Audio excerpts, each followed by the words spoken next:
ভোটের পর রেশন দুর্নীতি মামলায় তেড়ে ফুঁড়ে ইডি এবং জ্যোতিপ্রিয়র চিঠির ফরেনসিক করাতে চায় ইডি।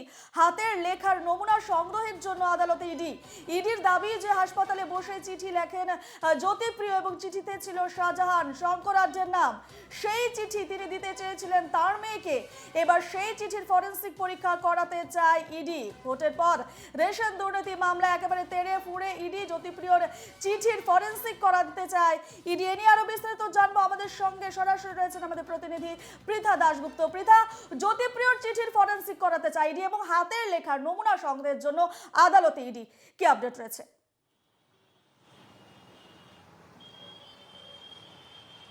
দেখো, রেশন বন্টন দুর্নীতি মামলায় ইতিমধ্যেই তুমি জানো যে জ্যোতিপ্রিয় মল্লিক ছাড়াও শেখ শাহজাহান, বাকিবুর রহমান ইতিমধ্যেই গ্রেফতার হয়েছে এবং তদন্ত করছেন তদন্তকারী আধিকারিকরা।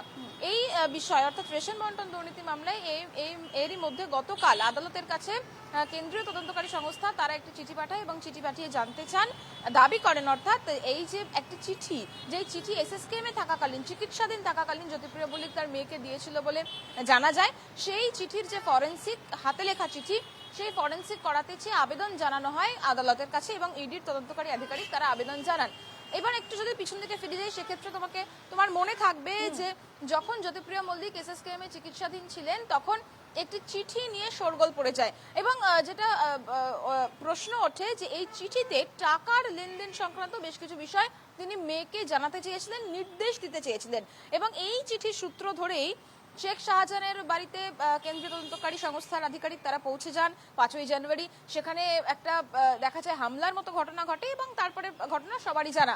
শুধুমাত্র শেখ শাহজাহান নয়, তুমি জানো যে শঙ্করাঢ্যের বাড়ি অর্থাৎ বনগাঁর বাড়িতেও কিন্তু ইডি তদন্তকারী আধিকারিক, কেন্দ্রীয় তদন্তকারী সংস্থার আধিকারিক তারা রেড করতে চান এবং সেই দিন রাত্রিবেলা শঙ্করাঢ্যকে গ্রেফতার করা হয়। অর্থাৎ এই চিঠির সূত্র ধরেই, অর্থাৎ চিঠিতে নাম ছিল শেখ শাহজাহান এবং শঙ্করাঢ্য, সেই চিঠি সূত্র ধরেই তদন্তকারী সংস্থার আধিকারিক তারা প্রশ্ন করতে যান, তারা তল্লাশিতে যান এবং শঙ্করাঢ্যকে গ্রেফতার করা হয়।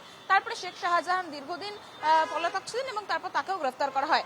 এই যে চিঠি, এই চিঠি জ্যোতিপ্রিয় মল্লিকের হাতের লেখা কিনা সেটাই এই মুহূর্তে জানতে চান তদন্তকারী সংস্থা এবং সেটা কিভাবে জানা সম্ভব, সেটা একমাত্র জানা সম্ভব যখন সেটার ফরেনসিক পরীক্ষা করা হবে। অর্থাৎ এই লেখাটা আদৌ জ্যোতিপ্রিয় মল্লিকের হাতের লেখা কিনা সেটা জানার জন্য ফরেনসিক পরীক্ষা করাতে চান এবং সেই মর্মে আবেদন জানিয়ে ইতিমধ্যেই আদালতের দ্বারস্থ হয়েছেন কেন্দ্রীয় তদন্তকারী সংস্থা। ফলে তো এখান থেকে একটা বিষয় বোঝা যাচ্ছে যে রেশন বন্টন দুর্নীতি মামলায় আরো বেশ খানিকটা পদক্ষেপ এগোতে চান কেন্দ্রীয় তদন্তকারী সংস্থার আধিকারিক এবং তারা জানতে চান যে এই লেখা কি সত্যি জ্যোতিপ্রিয় মল্লিক চিকিৎসাধীন থাকাকালীন এসএসকেএম থেকে লিখেছিলেন এবং তারপরে সেটা তিনি তার মেয়েকে দিয়েছিলেন, তিনি কেন নির্দেশ দিয়েছিলেন, শেখ শাহজাহানের নাম, শঙ্করাঢ্যের নাম এই চিঠি থেকেই পাওয়া গিয়েছিল এবং এই চিঠিতে যেটা সূত্র মারফত খবর পাওয়া গিয়েছিল সেই সময় যে টাকার লেনদেন সংক্রান্ত বেশ কিছু বিষয় রয়েছে। ফলত এই চিঠি একটা অন্যতম গুরুত্বপূর্ণ ডকুমেন্ট হতে পারে, একটা তথ্য হতে পারে কেন্দ্রীয় তদন্তকারী সংস্থাদের কাছে এবং সেইটা একেবারে সুনিশ্চিত হওয়ার জন্য আদালতের কাছে আবেদন চাওয়া হয়েছে যে জ্যোতিপ্রিয় মল্লিকের সেটা হাতের লেখা কিনা সেই নমুনা সংগ্রহ করে অর্থাৎ ফরেনসিক পরীক্ষা যাতে করানো যায় সেই আবেদনে ইতিমধ্যে আদালতের কাছে জানানো হয়েছে কেন্দ্রীয় তদন্তকারী সংস্থার পক্ষ থেকে। বেশ বেশ, ধন্যবাদ পৃথা।